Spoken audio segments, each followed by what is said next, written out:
puesto que Cristo ha padecido por nosotros en la carne, vosotros también armaos del mismo pensamiento, pues quien ha padecido en la carne, terminó con el pecado, para no vivir el tiempo que resta en la carne, conforme a las concupiscencias de los hombres, sino conforme a la voluntad de Dios. Baste ya el tiempo pasado para haber hecho lo que agrada a los gentiles, andando en lascivias, concupiscencias, embriagueces, orgías, disipación y abominables idolatrías. A estos les parece cosa extraña que vosotros no corráis con ellos en el mismo desenfreno de disolución, y os ultrajan, pero ellos darán cuenta al que está preparado para juzgar a los vivos y a los muertos, porque por esto también ha sido predicado el Evangelio a los muertos, para que sean juzgados en carne según los hombres, pero vivan en espíritu según Dios. Mas el fin de todas las cosas se acerca. Sed, pues, sobrios, y velad en oración,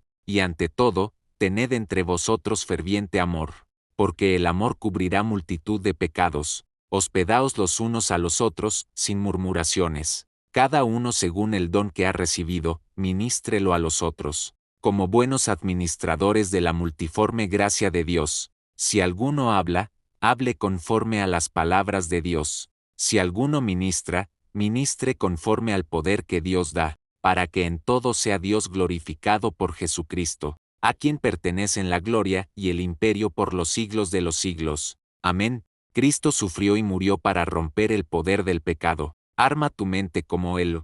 El sufrimiento, persecución o disciplina te libera del pecado viejo. Ya no vives para deseos carnales, ahora vives 100% para la voluntad de Dios. ¿Sigues luchando con pecados del pasado? Arma tu mente hoy. Decide, oh, mi vida ya no es mía, es para su voluntad. El sufrimiento no es castigo, es liberación. El compromiso que Dios nos llama a tener no es más grande que el compromiso que tuvo Jesús al soportar el sufrimiento por nuestra salvación. En los últimos días, necesitamos tener un gran compromiso con Dios para poder soportar las grandes tribulaciones. Jesús nos comunicó la misma idea, cuando dijo que cualquiera que vaya en pos de él debe tomar su propia cruz y seguirlo. Mateo las 4:24 de la tarde. Tomar tu propia cruz significa comprometerse, y no mirar para atrás, para no vivir el tiempo que resta. Pedro nos dio dos referencias de tiempo que son útiles para tener la actitud correcta en nuestro seguimiento de Jesucristo. Primero, no vivir más en pecado, y deberíamos de responder a cada tentación e impulso pecaminoso con la respuesta, no vivir más. Segundo, deberíamos de considerar cuidadosamente cómo vivir el tiempo que nos resta. Dios nos ha designado algunos días más en la tierra, deberemos de responderle en cómo vivir este tiempo. Ya dedicamos suficiente tiempo en el pasado a prácticas que no agradan a Dios, excesos, deseos desordenados, borracheras, fiestas descontroladas y adoración a ídolos. Ahora que vivimos para Dios, el mundo se extraña y nos critica por no seguir su mismo camino de excesos.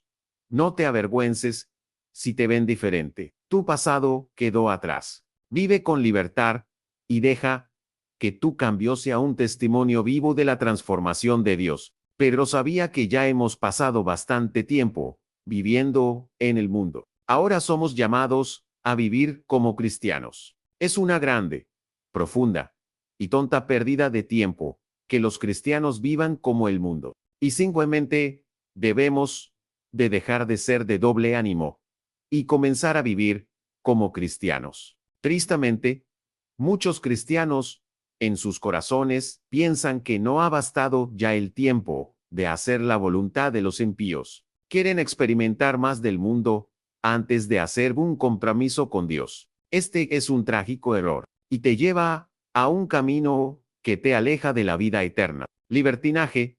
Esta palabra comienza a listar los pecados que Pedro entendía que solo marcarían la vida pasada de los cristianos y no su presente. Esta palabra significa vivir sin ninguna resistencia moral, especialmente relacionada a la inmoralidad sexual y violencia. Denota el exceso de todo tipo de maldades. Cuando vemos la lista: lascivias, concupiscencias, embriagueces, orgías, disipación y abominables idolatrías. Hemos visto cómo la caída del hombre ha progresado tan poco en los últimos 2,000 años. Estos problemas no se han resuelto desde que Pedro escribió esta carta. Cuando el mundo mira nuestra vida piadosa, les parece cosa extraña que no los seguimos en el desenfreno de disolución, desperdicio. Si la vida se viviera detrás de la carne, antes que cualquier cosa, quería un desperdicio. Ellos ultrajan.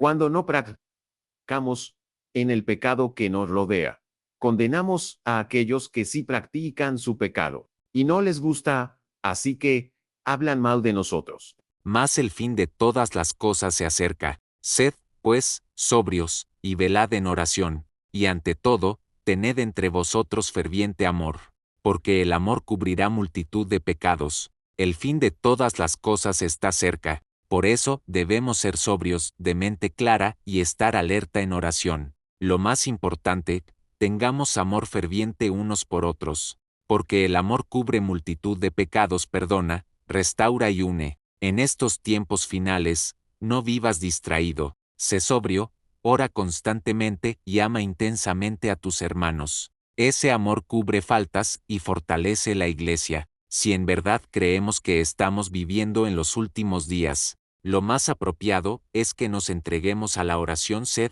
pues, sobrios y velad en oración. La afirmación de que el fin de la era ciertamente está cerca, y que esto sucederá en cualquier tiempo bien representa la vista de la iglesia primitiva. Sed, pues, sobrios, en oración. Debemos dedicarnos a ser sobrios en oración, al ver que el peso de la eternidad corre hacia nosotros. No debemos de atrevernos a tomar la necesidad de la oración ligeramente. Sed, pues, y velad en oración. Nosotros debemos de velar en oración, primeramente teniendo nuestros corazones y mentes vigilando y listas para el regreso de Jesucristo. Pero esto también significa velando por nosotros y velando por este mundo, midiendo nuestra preparación para la venida de Jesús. Si estos son los últimos días, ¿qué tan importante es amar a aquellos con los que vas a pasar el resto de la eternidad? En base a la eternidad, debemos de tener entre vosotros ferviente amor. Porque el amor cubrirá multitud de pecados.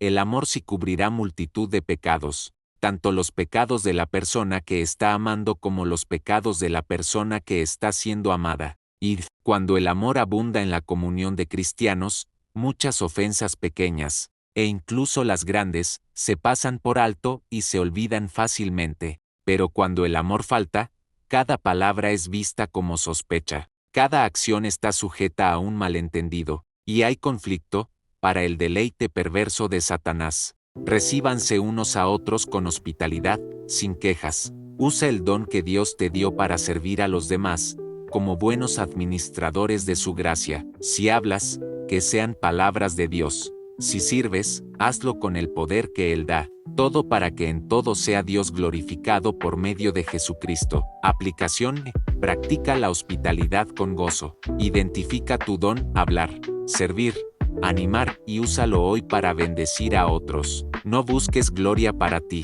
sino para que Dios sea exaltado en todo. El amor se demostrará a sí mismo en la hospitalidad. Los cristianos deberían de abrir sus hogares a menudo para otros y sin murmuraciones. Sin murmuraciones es un reconocimiento franco de que la práctica de la hospitalidad puede llegar a ser costoso, gravoso e irritante. El término griego denota un murmullo o hablar en voz baja como señal de desagrado. Representa un espíritu que es opuesto a la alegría. El amor se demostrará por sí mismo al dar a la familia de la iglesia lo que Dios nos ha dado a nosotros como dones. Al hacer eso, somos buenos administradores de las muchas facetas multiforme de la gracia de Dios que se nos ha dado. En 1 Corintios 3:10 de la tarde, Pablo claramente nos hace saber que Él es lo que es solamente por la gracia de Dios, pero al mismo tiempo, su gracia para conmigo no fue en vano, porque Pablo puso sus esfuerzos que son inspirados por Dios para trabajar con la gracia de Dios. La idea es que si somos malos administradores de la multiforme gracia de Dios, es como si su gracia se nos hubiese dado en vano. Esta gracia de desperdicia, porque solo vienen a nosotros, pero no se mueve a través de nosotros, al servirnos los unos a otros.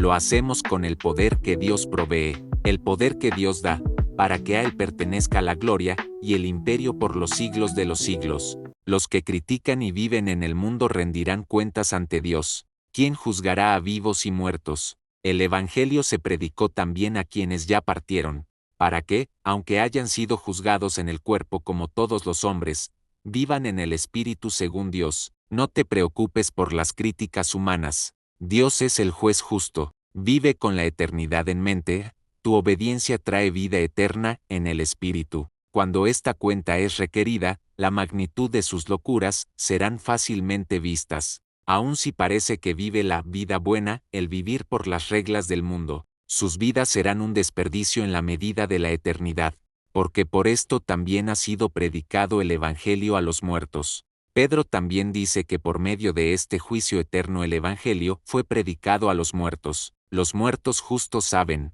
y viven con conciencia constante de la realidad de la eternidad, y son recompensados por este entendimiento para que vivan en espíritu, según Dios. El Evangelio había sido predicado a los que ya estaban muertos, quienes por el juicio orgulloso y carnal de los hombres malvados fueron condenados como malhechores, algunos incluso sufriendo la muerte, pero al ser vivificados a la vida divina por el Espíritu Santo, vivieron para Dios como sus devotos servidores. Que los creyentes no se preocupen, aunque el mundo los desprecie. Hermanos, este pasaje nos llama a una vida transformada, armados con la mente de Cristo, libres del pasado, listos para el juicio, amando fervientemente y sirviendo con dones para su gloria. El fin se acerca, vivamos para Él. Oremos, Señor, ayúdanos a vivir conforme a tu voluntad, con amor y servicio. Amén. Hermanos, hagamos un alraciene juntos para que Dios Padre nos ayude a vivir conforme su voluntad.